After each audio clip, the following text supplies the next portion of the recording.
A madrasta forçou sua enteada a se casar com um morador de rua, achando que estava arruinando sua vida. Mas, sem saber, essa decisão mudaria o destino dela para sempre. Pedro tinha 28 anos, mas sua vida parecia ter parado em algum lugar muito antes disso. Morar nas ruas não era uma escolha, e cada dia era uma luta diferente.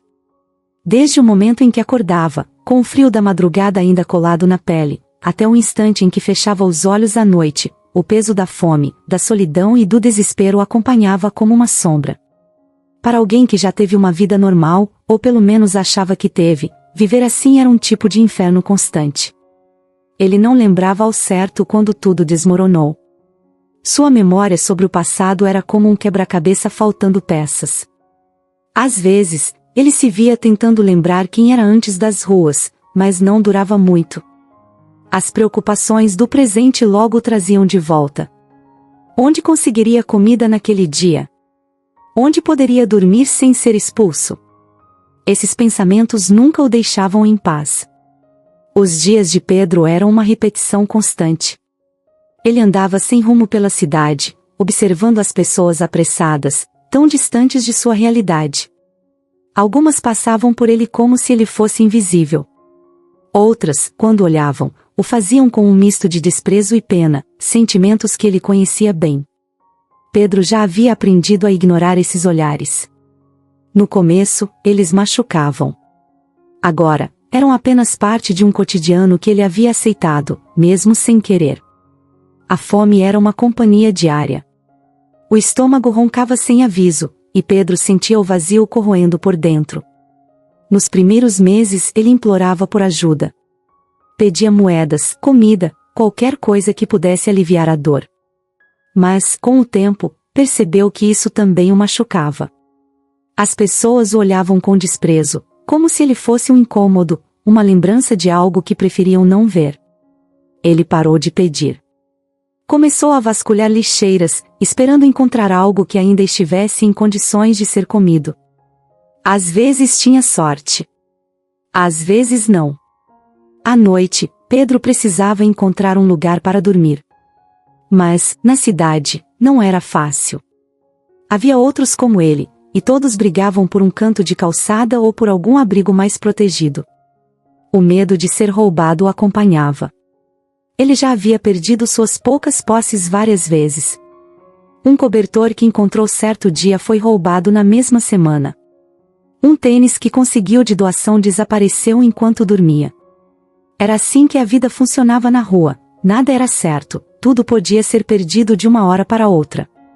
E havia o frio. Esse era implacável. Durante o inverno, as noites eram longas e congelantes. Pedro se encolhia embaixo de pontes, tentando bloquear o vento, mas nem sempre funcionava. Ele acordava tremendo, os ossos parecendo congelar por dentro. Às vezes, ele se perguntava quanto tempo mais seu corpo aguentaria. Será que um dia ele simplesmente não acordaria mais? Mas, no fundo, ele sabia que ainda havia algo nele que queria lutar, mesmo que ele não soubesse o porquê. Pedro também não tinha ninguém. Era como se o mundo tivesse virado as costas para ele. Havia pessoas nas ruas que criavam laços, pequenos grupos que se apoiavam para sobreviver.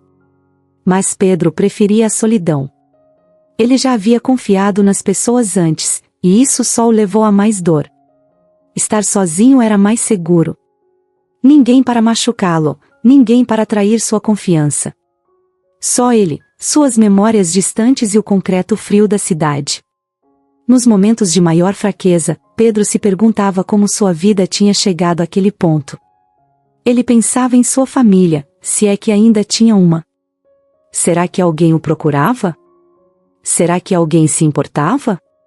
Mas essas perguntas nunca tinham respostas, e ele aprendeu a não gastar muito tempo com elas. O que importava era o presente, o agora. Sobreviver mais um dia. Esse era seu único objetivo. Às vezes, Pedro via as famílias caminhando juntas pela cidade. Pais e filhos, casais de mãos dadas, amigos rindo e conversando.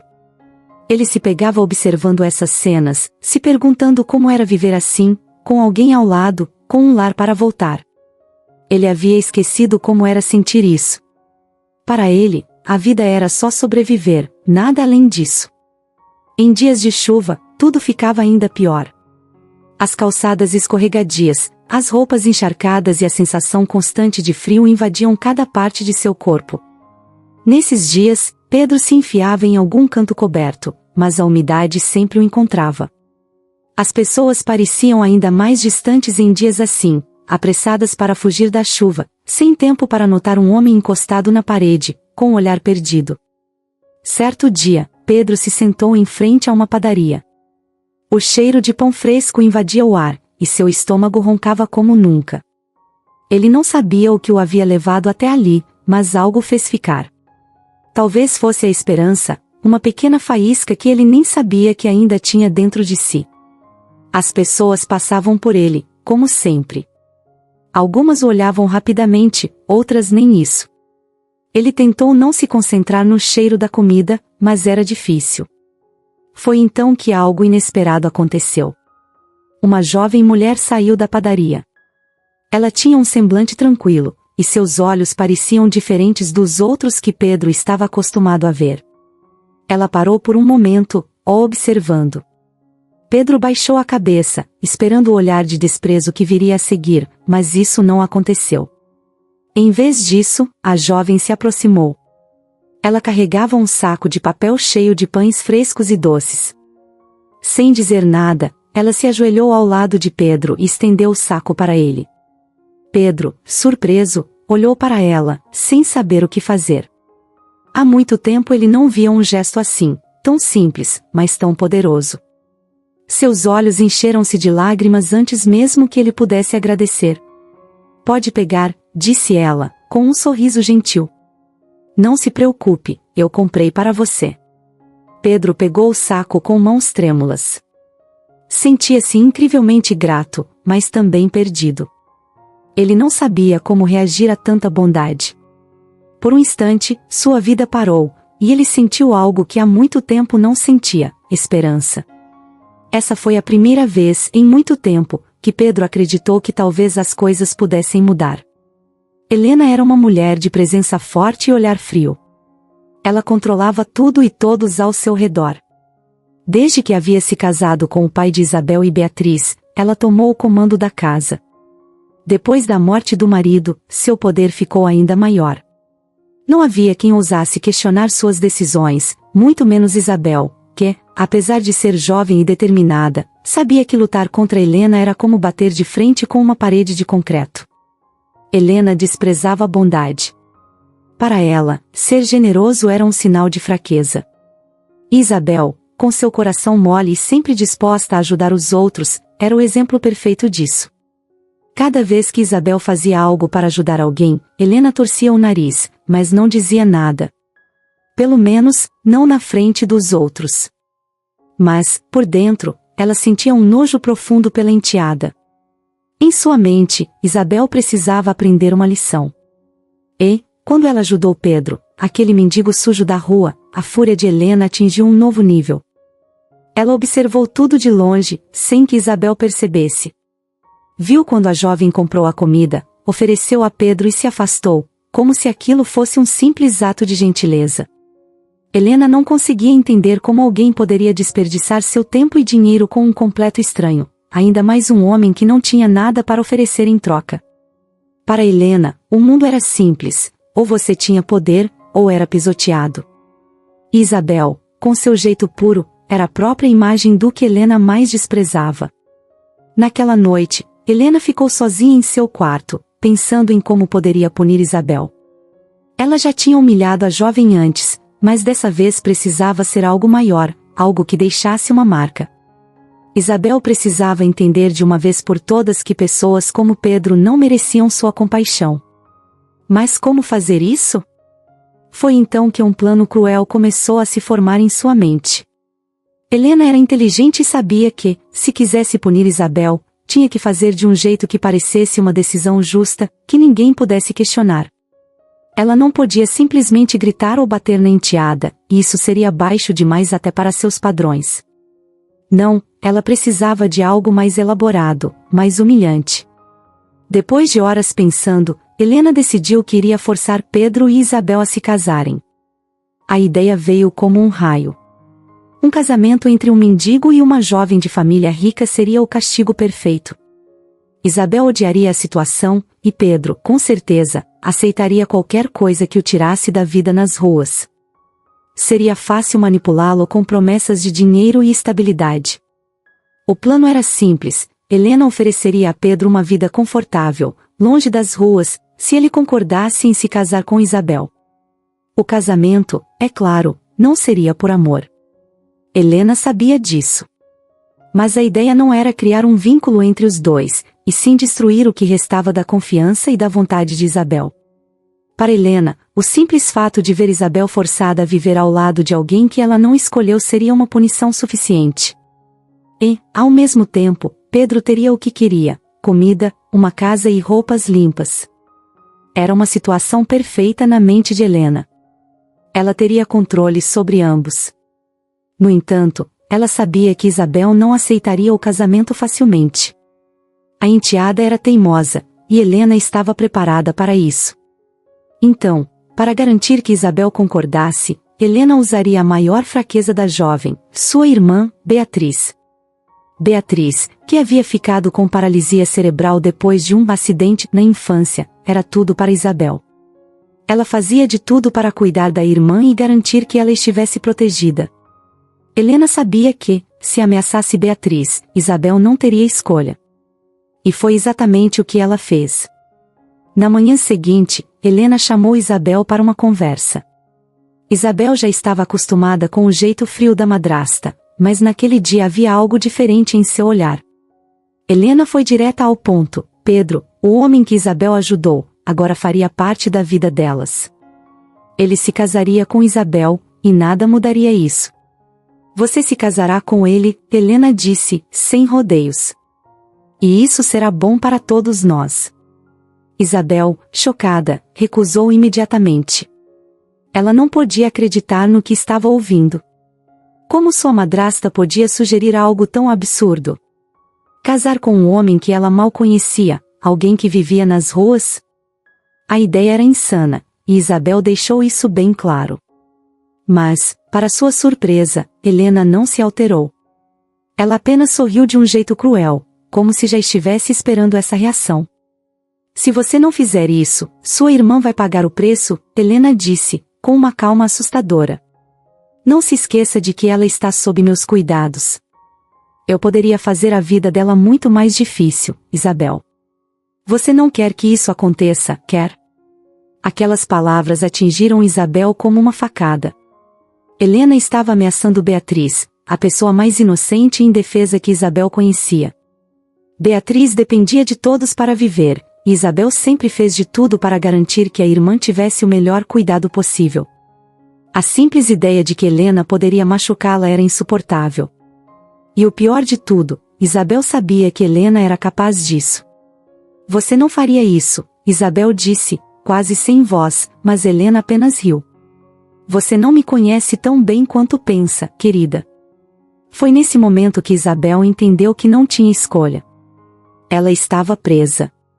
Ou aceitava o casamento com Pedro, ou Beatriz sofreria. Não importava o quanto ela quisesse lutar, Helena tinha o controle. E, pela primeira vez em muito tempo, Isabel se sentiu completamente impotente. Naquele dia, enquanto Pedro ainda vagava pelas ruas, sem ideia do que estava acontecendo, sua vida já estava sendo moldada por um plano perverso. Ele não sabia, mas estava prestes a ser arrastado para um jogo de poder e vingança que poderia mudar sua vida para sempre. Helena sempre foi uma mulher que sabia o que queria. Desde muito jovem, ela aprendeu a manipular situações e pessoas para conseguir o que desejava. Para ela, a vida era um jogo, e o objetivo era simples: poder e controle. Ela não se importava com quem precisaria destruir no caminho. Se tivesse que passar por cima de alguém, que fosse. E foi exatamente o que ela fez para alcançar a posição em que estava. Tudo começou anos atrás, quando Helena conheceu Marcos, o pai de Isabel e Beatriz.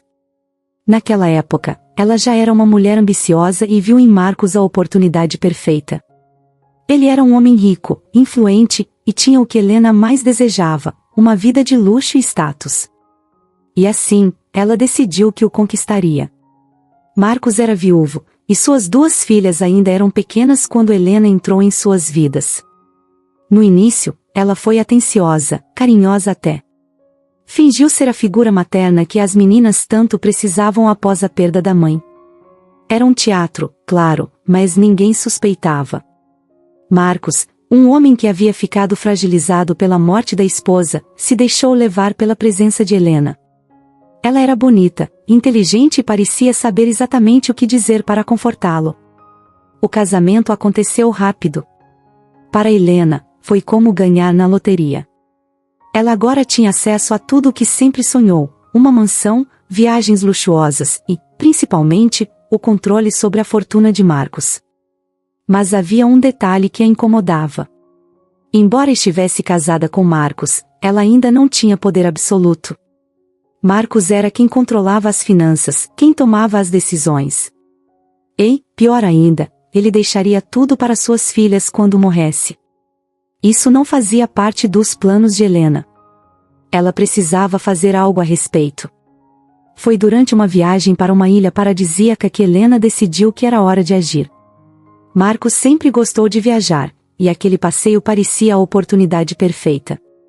O cenário era idílico, praias de areia branca, águas cristalinas e dias tranquilos. Mas Helena tinha outros planos. Ela havia pesquisado durante semanas antes da viagem. Encontrou um medicamento que, em doses controladas, causava sonolência e confusão, especialmente quando combinado com álcool. Parecia a solução perfeita. Naquela tarde, enquanto estavam na praia, Helena preparou um drink para Marcos, disfarçando o gosto do remédio com o sabor doce da bebida. Marcos, despreocupado, aceitou o drink sem suspeitar de nada. Enquanto ele tomava goles grandes e conversava com Helena sobre o futuro das meninas, ela mantinha seu sorriso falso, esperando o momento certo. Alguns minutos se passaram e Helena percebeu que Marcos começou a ficar estranho. Ele estava mais lento, piscava demais e parecia ter dificuldade para se concentrar. Era o sinal de que o remédio estava fazendo efeito. Acho que vou dar um mergulho, disse ele, levantando-se com dificuldade. Helena apenas acenou com a cabeça, observando cada movimento dele. Marcos entrou na água, nadando devagar. Helena se levantou e o seguiu até a beira do mar, observando-o se afastar. Quando ele estava longe o suficiente, ela entrou na água também. Seu coração estava batendo rápido, mas ela sabia que não podia hesitar. Marcos, já sentindo o efeito completo do remédio, começou a se sentir tonto. Ele tentou se virar na água, voltar para a areia, mas seu corpo não respondia como deveria. Foi então que ele olhou para Helena, desesperado. Ele estendeu a mão, tentando agarrar-se a ela, buscando ajuda. Mas Helena apenas sorriu friamente. Em vez de ajudá-lo, ela o empurrou. Um empurrão leve, o suficiente para desequilibrá-lo ainda mais. Marcos afundou por um momento, e quando voltou à superfície, estava ainda mais confuso. Ele tentou lutar contra a água, mas seus movimentos eram descoordenados. A última coisa que ele viu foi o olhar de Helena, parado, sem qualquer traço de emoção. Horas depois, Helena voltou à casa de praia, fingindo estar em pânico. Ela ligou para as autoridades, dizendo que havia perdido o marido, que ele entrou na água e não voltou. Foram feitas buscas, mas o corpo de Marcos só foi encontrado no dia seguinte, já sem vida. A causa da morte foi registrada como afogamento acidental.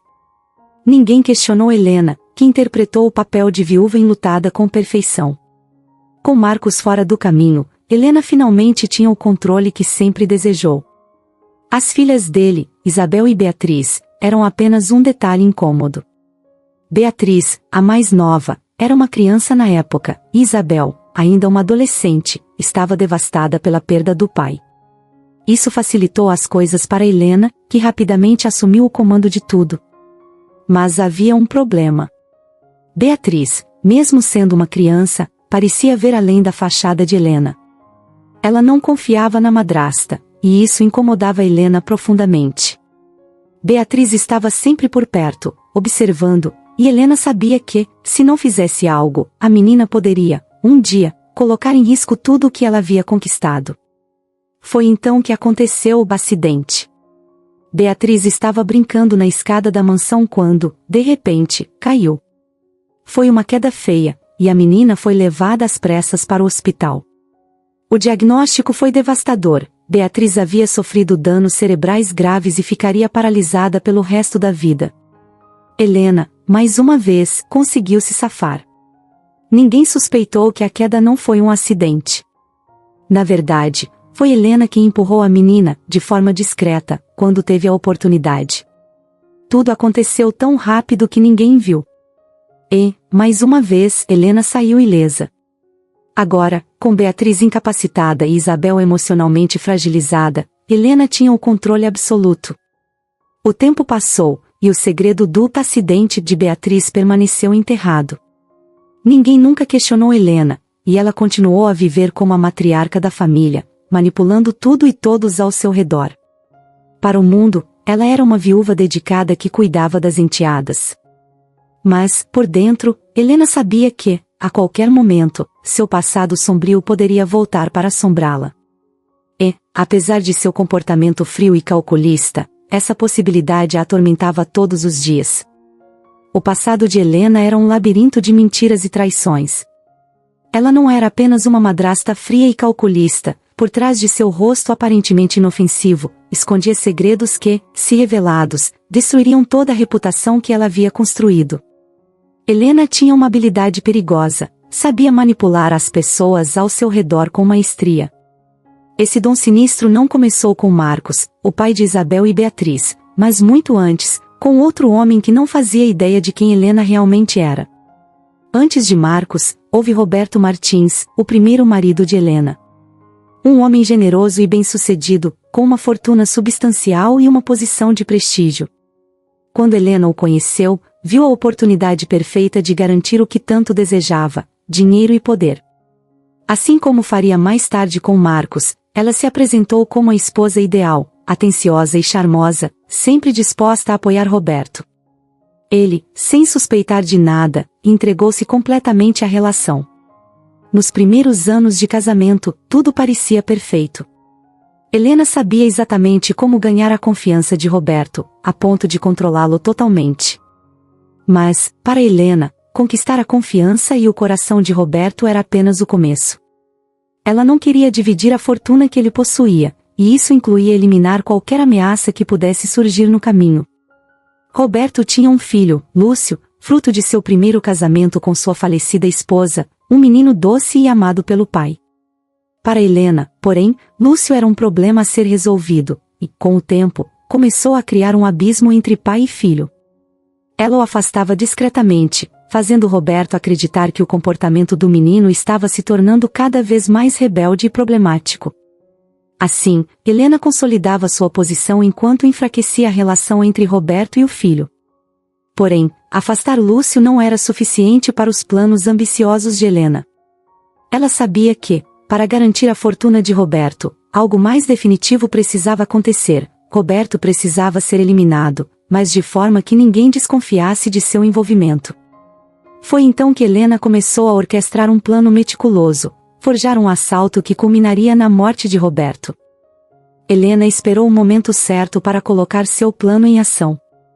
Uma noite, quando sabia que Roberto estaria sozinho em casa, Helena deu início ao golpe final. Ela contratou 2 homens para realizar o assalto e garantiu que tudo fosse feito com precisão. Esses homens não sabiam das verdadeiras intenções de Helena. Para eles, era apenas um roubo normal, e Roberto seria deixado inconsciente para que não oferecesse resistência. Porém, Helena havia dado instruções secretas. Roberto não deveria sobreviver. Na noite do crime, Helena estava em um evento social, criando um álibi perfeito, enquanto os homens invadiam a casa de Roberto. Ele estava em seu escritório, concentrado em alguns documentos, quando ouviu os passos. Antes que pudesse reagir, os assaltantes o cercaram, e o caos se instalou. Roberto tentou lutar, mas foi brutalmente atingido. Em poucos minutos, ele estava no chão, gravemente ferido. Os assaltantes, seguindo as ordens implícitas de Helena, fizeram parecer que Roberto tentou resistir e, em consequência, foi morto. Quando Helena recebeu a notícia do assalto fatal, soube que seu plano havia sido executado com perfeição. Ela chegou à cena do crime em estado de choque aparente, desempenhando com maestria o papel da viúva desolada.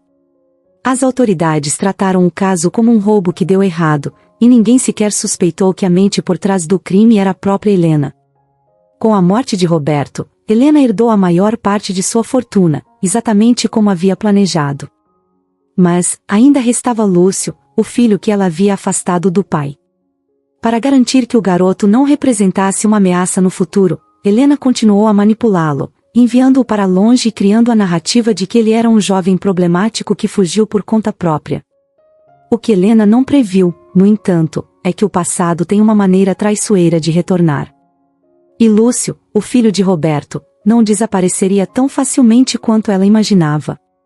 Pedro, aquele mesmo homem que vivia nas ruas e lutava diariamente para sobreviver, estava prestes a entrar em um mundo completamente diferente. Quando Helena o abordou com a proposta do casamento, ele mal podia acreditar no que estava ouvindo. A ideia parecia absurda à primeira vista, mas, ao mesmo tempo, era uma chance que ele nunca imaginou ter. Um casamento com Isabel, uma jovem de uma família rica, e, em troca, ele teria estabilidade, dinheiro e, acima de tudo, uma vida longe das ruas. Era uma oportunidade tentadora. Depois de tanto tempo vivendo na miséria, Pedro aceitou. Ele pensou que poderia se ajustar, se reinventar, afinal, ele não tinha nada a perder. No entanto, mal sabia ele que essa mudança seria muito mais complicada do que imaginava. Logo que o acordo foi feito, Pedro deixou a vida nas ruas para trás e foi levado para a imponente mansão de Helena. Ele nunca tinha visto uma casa tão grande ou luxuosa. O tamanho das portas, as paredes decoradas, os móveis caros, era tudo como em um filme, mas ele sabia que aquilo não era um conto de fadas. No fundo, Pedro ainda sentia que não pertencia àquele lugar. A cada passo que dava dentro daquela mansão, ele se sentia um impostor, como se a qualquer momento fosse descoberto e expulso. No início, Pedro não sabia como agir. Ele não estava acostumado com roupas finas, camas macias e refeições prontas a cada hora do dia. Seus instintos ainda o faziam agir como quando estava nas ruas. Ele escondia pedaços de comida no bolso, com medo de que, em algum momento, pudesse faltar. Quando um empregado se aproximava para servi-lo, ele recuava, estranhando o tratamento. Tudo ali era novo e desconcertante. Isabel, por sua vez, evitava ao máximo estar perto dele. Ela não queria aquele casamento, e isso era claro em cada olhar que ela lançava. Pedro entendia. Ele sabia que não era querido ali, mas não podia culpar Isabel. Ele mesmo não queria estar naquela situação. Mas, para ele, essa era a única saída. O plano de Helena era claro, ela queria humilhar Isabel, e Pedro, sem querer, se tornava parte desse jogo sujo. Com o tempo, Pedro começou a se adaptar. Ele se esforçava para aceitar a nova vida, mas, no fundo, ainda se sentia deslocado. Sua mente estava confusa, com pequenos fragmentos de memória que lhe davam a sensação de já conhecer Helena de algum lugar. No espelho, ele via um homem vestido com roupas caras e bem barbeado, mas, por dentro, continuava sendo o Pedro das ruas, o homem que passava fome e dormia ao relento. Esse conflito interno o consumia dia após dia. Ele queria ajudar Isabel, provar que não era apenas uma peça no jogo de Helena, mas não sabia como. Cada vez que tentava se aproximar de Isabel, ela o evitava, e Pedro compreendia o motivo. No entanto, algo começou a mudar. Pedro sempre foi um homem de boa índole, alguém que, apesar das dificuldades, manteve sua dignidade. Aos poucos, Isabel começou a perceber isso. Ele não era o homem que ela imaginava. Pedro não se aproveitava da situação, não tentava forçar uma relação. Ele respeitava o espaço dela, e isso começou a tocar Isabel de uma forma inesperada. Viver naquela mansão lhe deu tempo para refletir sobre sua vida, sobre tudo o que havia acontecido até ali. Ele se lembrava de quando era apenas um garoto, antes de acabar nas ruas. Embora sua memória fosse nebulosa, pedaços de sua infância voltavam aos poucos. Havia um sentimento de que algo importante havia sido deixado para trás, mas ele não conseguia descobrir o que era. Com o passar dos dias, Pedro foi se transformando em algo mais. Ele não era mais apenas o homem que aceitava qualquer coisa para sobreviver. Ele começou a perceber que tinha algo valioso, sua integridade. A vida nas ruas o tinha endurecido, mas não o tinha quebrado. E, agora, vivendo em um mundo de falsidade e luxo, ele via que, apesar de todas as dificuldades que enfrentou, ainda havia uma parte dele que não tinha sido corrompida. Essa transformação começou a ficar evidente para Isabel. Ela via nos olhos de Pedro uma bondade genuína, algo que não se esperava de alguém que viveu tanto tempo no abandono. E isso mexeu com ela. Isabel, que sempre foi forçada a seguir as regras de Helena, que viveu sob a sombra daquela mulher cruel, começou a perceber que Pedro era diferente. Ele não estava ali para tirar vantagem, e, na verdade, estava tão desconfortável quanto ela. A mansão, que antes parecia sufocante para Pedro, começou a se tornar um espaço de reflexão. Ele passava horas caminhando pelos corredores, pensando em como sua vida tinha dado essa guinada. Ao mesmo tempo, algo nele estava mudando. Pedro já não era mais o homem que aceitava qualquer coisa para escapar da fome. Ele começou a querer mais, não em termos de luxo ou dinheiro, mas de propósito. Ele queria ser alguém que fizesse a diferença, não apenas para si mesmo, mas para os outros. Um dia, enquanto caminhava pelo jardim da mansão, Pedro viu Isabel sentada sozinha. Algo nele o impulsionou a se aproximar. Ele se sentou ao lado dela, em silêncio. Os dois ficaram ali por um tempo, sem dizer nada. Isabel, surpreendentemente, não se levantou para ir embora. Ela apenas ficou ali, em silêncio, como se, pela primeira vez, aceitasse a presença dele. Pedro, sem saber como começar, apenas falou: "Eu não queria estar aqui tanto quanto você, Isabel." Ela o olhou, surpresa com a sinceridade de suas palavras. Pedro não estava tentando convencê-la de nada. Ele estava apenas sendo honesto. E foi essa honestidade que, pela primeira vez, criou uma pequena ponte entre os dois. A transformação de Pedro não foi apenas externa. Ele deixou de ser o homem que aceitava qualquer coisa para sobreviver e começou a buscar algo maior, algo que valesse a pena. E, ao fazer isso, ele também começou a mostrar a Isabel que, talvez, nem tudo estava perdido. Ambos estavam presos em uma situação que não escolheram, mas, juntos, talvez pudessem encontrar uma saída. Essa nova percepção começou a mudar a forma como Pedro via a si mesmo. Ele não era mais o mendigo que Helena havia trazido para a mansão. Ele era mais do que isso. E, aos poucos, ele começou a acreditar que poderia ser alguém melhor. Essa transformação, embora ainda em andamento, foi o primeiro passo para algo muito maior, algo que ele ainda não conseguia entender completamente, mas que, de alguma forma, estava começando a se revelar. O dia do casamento havia chegado, e a atmosfera na mansão estava pesada, como se todos soubessem que algo errado estava prestes a acontecer. Isabel, vestida de noiva, estava visivelmente tensa. Ela caminhava de um lado para o outro em seu quarto, sentindo-se sufocada pela decisão que não foi sua. A ideia de casar com Pedro, mesmo que ele tivesse se mostrado uma pessoa decente, ainda a atormentava. Aquilo tudo era uma imposição cruel de Helena, e Isabel odiava estar em uma situação da qual não podia escapar. Pedro, por sua vez, estava no salão principal, esperando o momento de se juntar a Isabel no altar improvisado que Helena havia mandado montar no jardim da mansão. Ele usava um terno elegante, algo que ainda lhe parecia estranho. Desde que havia deixado as ruas, Pedro havia se transformado completamente por fora, mas seu interior ainda carregava muitas marcas do passado.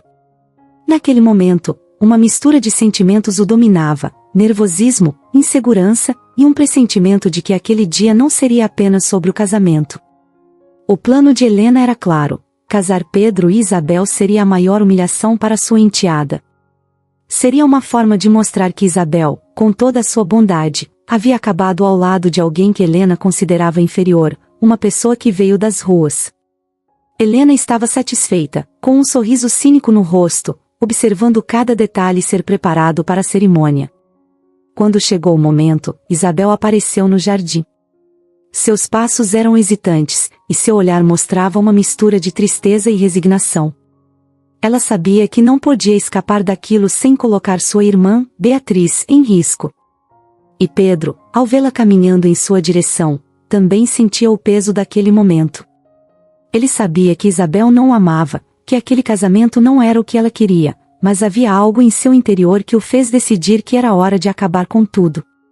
As palavras do celebrante ecoavam no jardim, mas Pedro mal conseguia prestar atenção. Ele estava lutando contra um turbilhão de emoções, algo que vinha crescendo dentro dele há dias.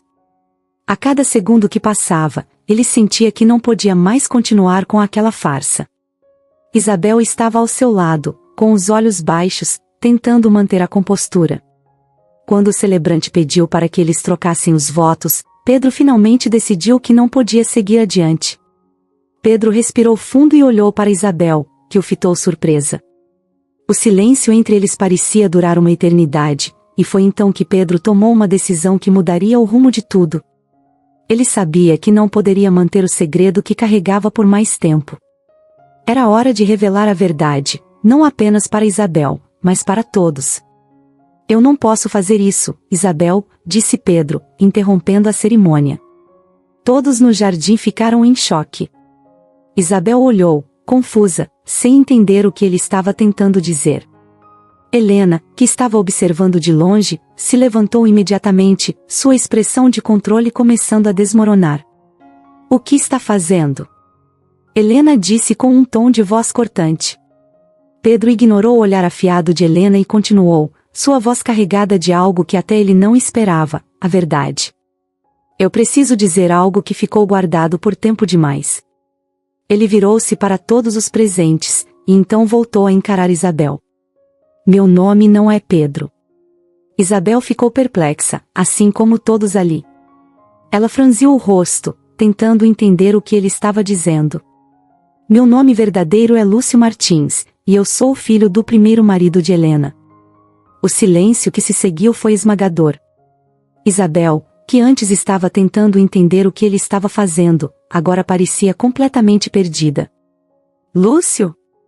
Filho do primeiro marido de Helena? Como isso era possível?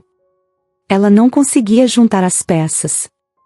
Pedro, ou Lúcio, como ele acabava de se revelar, parecia ser uma pessoa comum, alguém que ela ajudou nas ruas, alguém que vivia em uma situação completamente diferente. Mas agora ele estava dizendo que fazia parte do passado sombrio de Helena? Isso é um absurdo. Gritou Helena, tentando controlar a situação. Ele está mentindo. Mas Lúcio olhou diretamente para Helena com uma calma que ninguém esperava. Ele havia guardado essa verdade por tempo demais e agora, no momento mais inesperado, tudo estava vindo à tona. Você achou que nunca me encontraria de novo, não é, Helena? Lúcio continuou, sua voz mais firme. Você me abandonou quando eu era apenas uma criança. Queria se livrar de mim para ficar com a fortuna do meu pai, Roberto Martins. Você afastou meu pai de mim, o manipulou, e depois que conseguiu o que queria, me deixou nas ruas, sozinho. Isabel estava em choque. Ela nunca tinha ouvido falar desse passado de Helena. Nunca soube que Helena havia se casado antes de seu pai com outro homem, e muito menos que havia um filho envolvido. Lúcio, ou Pedro, como ela o conhecia, estava ali, revelando toda essa trama sórdida na frente de todos. Helena, que antes parecia inabalável, agora estava visivelmente nervosa.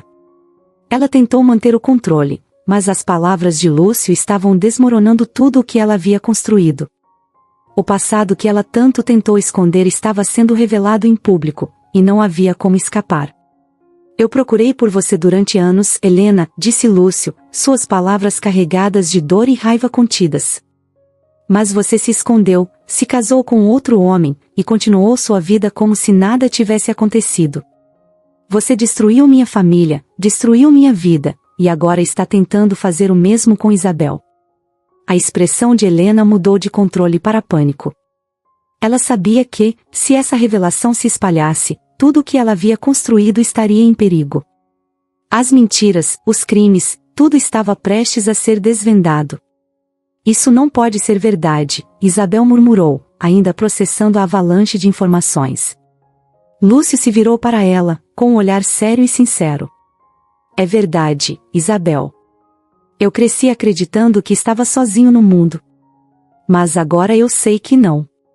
Eu sou o filho de Roberto Martins, o homem que Helena manipulou e matou.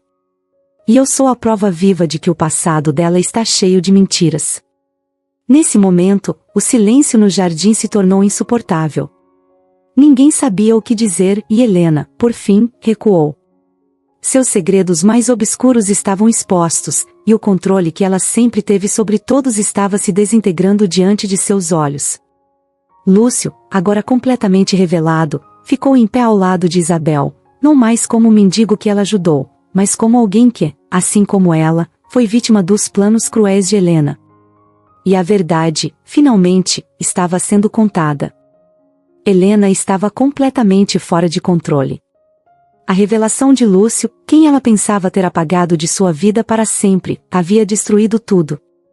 O que antes parecia um jogo onde ela tinha o controle absoluto, agora se tornava uma espiral caótica. Ela sentia o chão desmoronar sob seus pés enquanto olhares de espanto e desprezo a cercavam. As palavras de Lúcio ecoavam como facas cortando sua autoridade. Ela não conseguia mais esconder o pânico. Helena, sempre tão cuidadosa em manter sua fachada, agora estava sendo exposta de forma brutal e pública.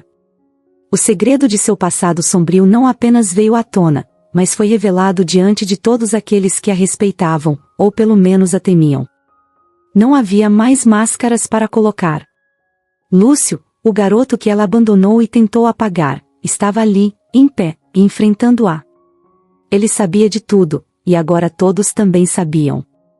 Naquele momento, Helena tentou desesperadamente manter sua pose. Ela era mestre em manipular, em dar um jeito de virar a situação a seu favor, mas dessa vez parecia impossível.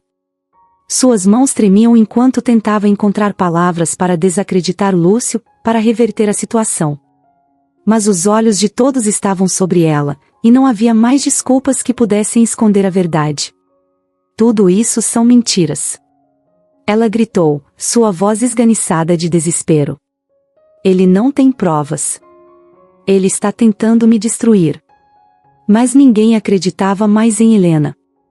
Seu comportamento, tão calmo e controlado, agora se desfazia diante de todos.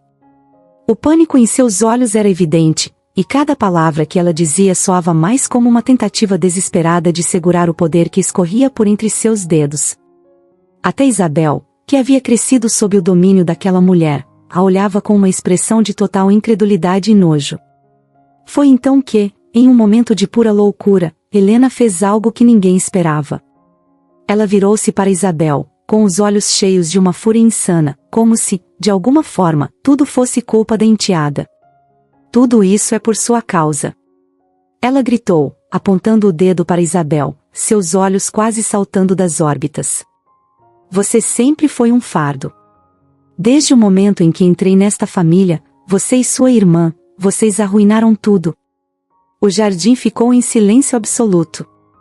A confissão inesperada de Helena sobre seus verdadeiros sentimentos para com Isabel e Beatriz fez o ar parecer pesado.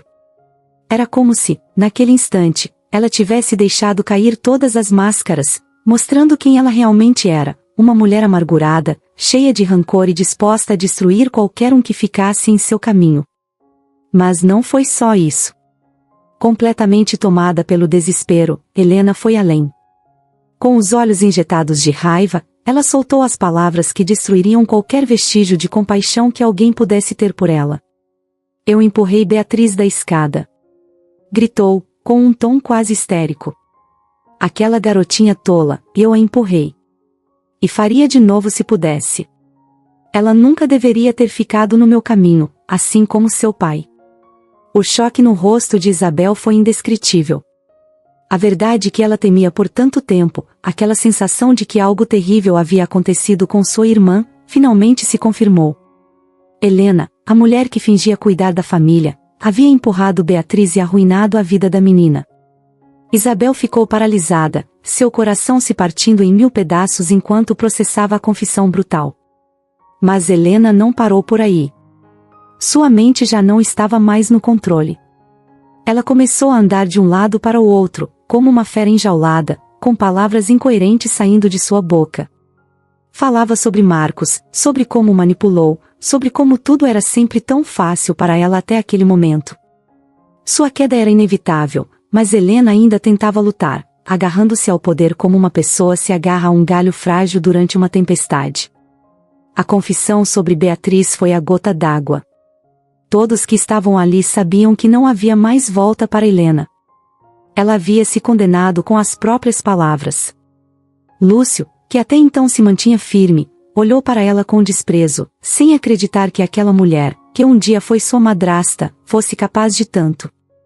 Ele queria justiça, e agora sabia que ela viria. A polícia foi chamada imediatamente. Helena, percebendo que sua prisão era inevitável, tentou fugir. Ela correu para dentro da mansão, suas mãos tremendo ao pegar as chaves do carro. Sua mente estava em frangalhos, e tudo o que ela conseguia pensar era em escapar dali.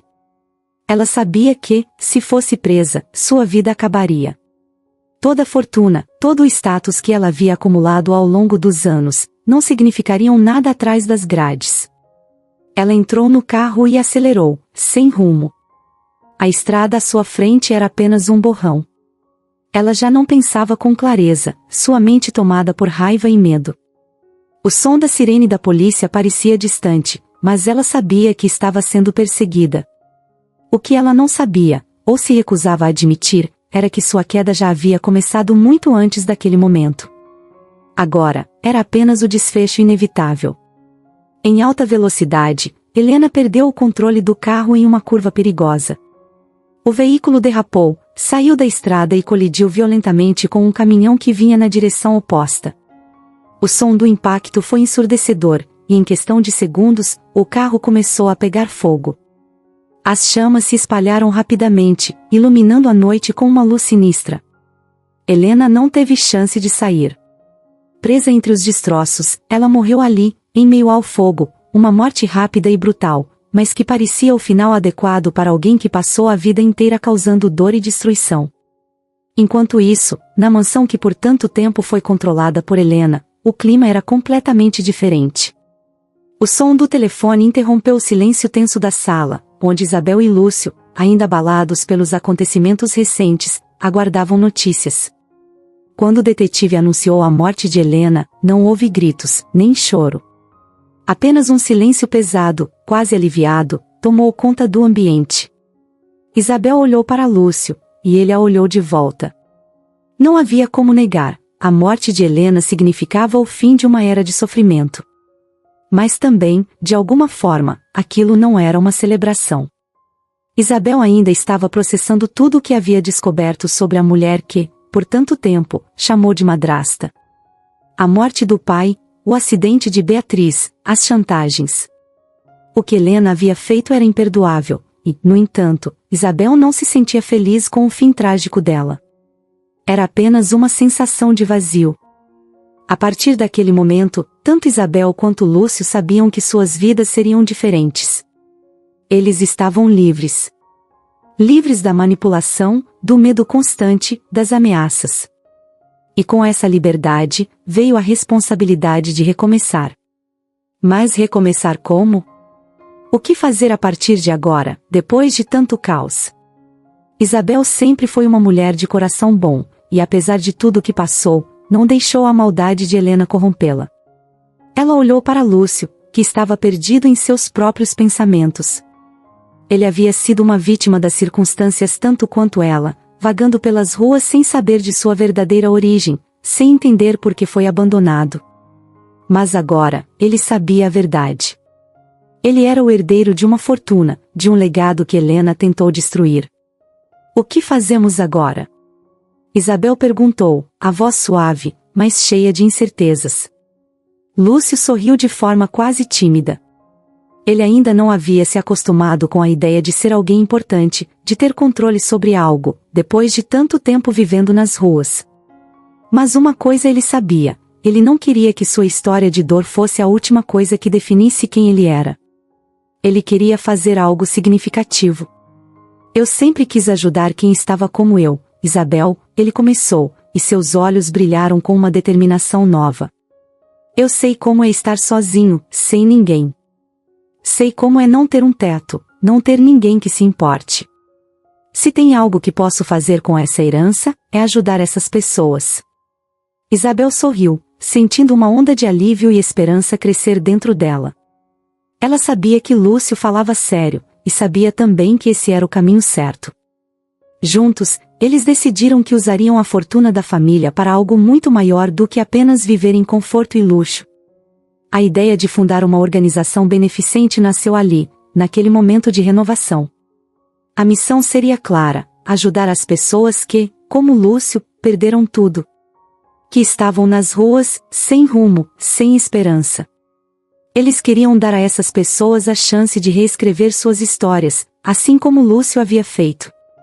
E mais do que isso, queriam proteger as crianças que estavam vulneráveis, aquelas que poderiam cair nas garras de alguém como Helena. A organização teria o nome de Beatriz, em homenagem à irmã de Isabel, que, apesar de tudo, era o símbolo de inocência em meio à escuridão. Nos meses que se seguiram, Isabel e Lúcio trabalharam juntos para dar vida a essa nova fase. E conforme o tempo passava, o vínculo entre eles crescia. A amizade, que começou em meio ao caos, transformou-se em algo muito mais forte. O amor, que nenhum dos dois havia planejado, floresceu de maneira natural. Eles sabiam que, apesar de tudo que enfrentaram, estavam construindo algo sólido, algo real. O casamento deles, desta vez, não seria forçado, nem por conveniência. Seria por amor, por respeito mútuo, por tudo que enfrentaram juntos. Isabel e Lúcio estavam finalmente prontos para recomeçar suas vidas, mas desta vez, com esperança no coração e a certeza de que estavam fazendo a diferença no mundo. A justiça havia sido feita, mas o que mais importava agora era o futuro que eles iriam construir, um futuro de renovação e esperança para todos aqueles que, assim como eles, precisavam de uma nova chance. Alguns meses após os eventos trágicos e intensos que marcaram suas vidas, a mansão onde Isabel e Lúcio agora viviam era um lugar completamente diferente. O ar, antes pesado com a presença sufocante de Helena, estava leve, carregado com uma sensação de renovação. As grandes janelas estavam sempre abertas, permitindo que o sol iluminasse os cômodos, como se o ambiente refletisse o novo começo que ambos tanto precisavam. Isabel, com um sorriso calmo no rosto, caminhava pelos corredores da casa enquanto observava os preparativos para a cerimônia. Desta vez, o casamento seria por escolha, por amor. Ela e Lúcio haviam decidido juntos, sem a pressão de um plano cruel. Eles se amavam, e isso era o que realmente importava. A ideia de se casar novamente, desta vez em paz e felicidade, trouxe para Isabel uma sensação de serenidade que ela não sentia há muito tempo. Ao pensar em tudo o que haviam passado juntos, as mentiras, os segredos sombrios, as perdas, Isabel sabia que a jornada não tinha sido fácil, mas cada dificuldade apenas reforçou o laço entre ela e Lúcio. Lúcio, por sua vez, estava no jardim da mansão, observando o cenário que seria o palco do casamento. Flores coloridas cercavam o local, e um arco simples, decorado com folhagens, destacava-se ao fundo.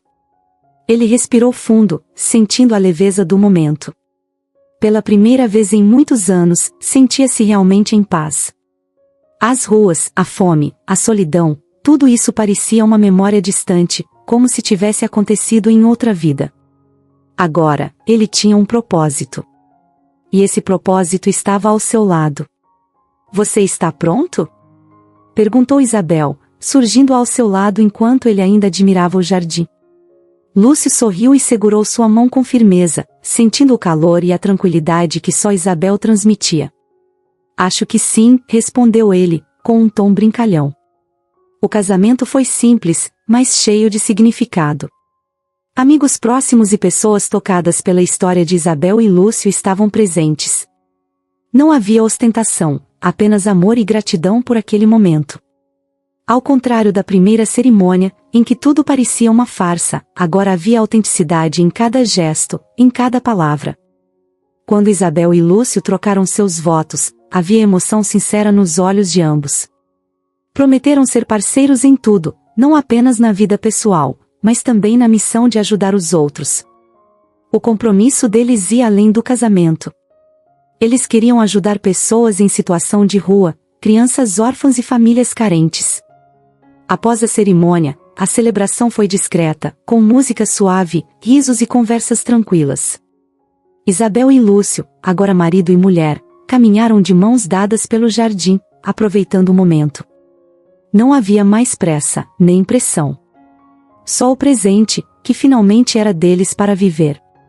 Os meses seguintes trouxeram muitas mudanças. A fundação que Isabel e Lúcio criaram cresceu mais rápido do que eles imaginavam, atraindo a atenção de pessoas influentes e doadores dispostos a contribuir para a causa. Isabel, sempre com um coração generoso, estava à frente de muitos projetos. Ela fazia questão de visitar abrigos, conversar com as famílias que recebiam ajuda e garantir que os recursos da fundação estavam sendo bem utilizados.